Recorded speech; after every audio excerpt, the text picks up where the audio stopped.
They say they go, or I'll just tell you again, they say they go from 874,000 of adjusted EBITDA to 1.5 million. No, you don't. You just don't. Okay.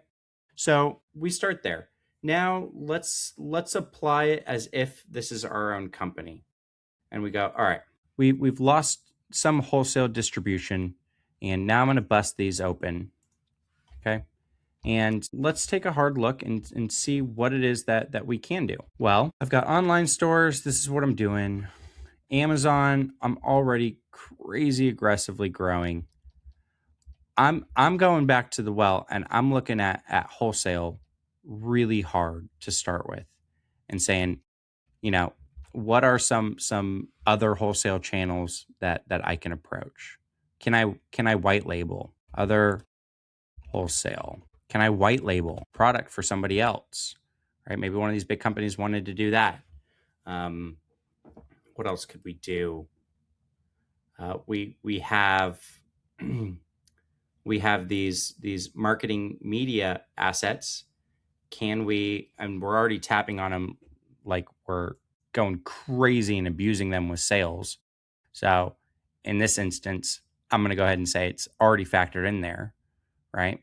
But how, easy math is, you can expect these channels to be worth roughly, depending on their engagement, but like a dollar a follower.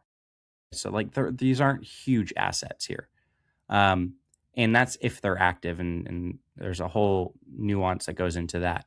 Uh, but we're not going to milk a ton out of that, right? Maybe we can milk a 2% conversion. What's 2% of that times? So I'm saying we ran a sale, and that's 52,000. I mean, that it's not moving the needle, right? So okay, other wholesale, white label things could we do? We could do affiliate deals, right?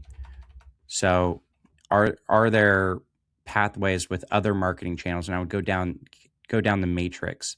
But these are quick wins. And candidly, when I'm thinking about marketing, I'm thinking about long-term, multi-years.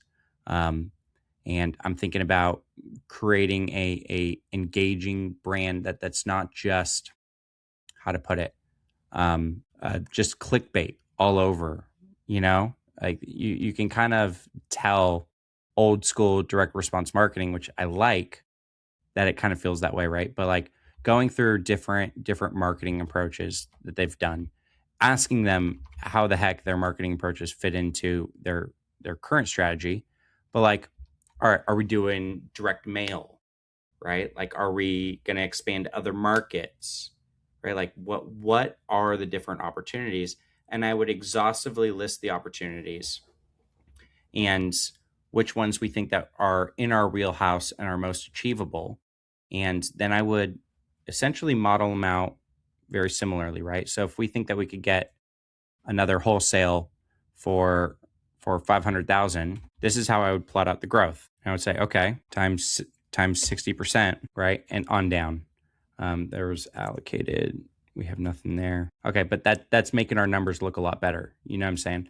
So this is how I think you need to be pressure testing your financial model, because your financial model can hide some of these things. If you just break it out by this, you're not going to get I would call this a quick gut check, because I would want to see this. If we're talking 3 million in online sales for this size, 50% of the revenue, then let's start breaking out how that works. Right? Let's start breaking out ad campaigns. How are we going to grow these? What success metrics do we have? And work up from there. And that's how I would look about vetting it. And also solving the problem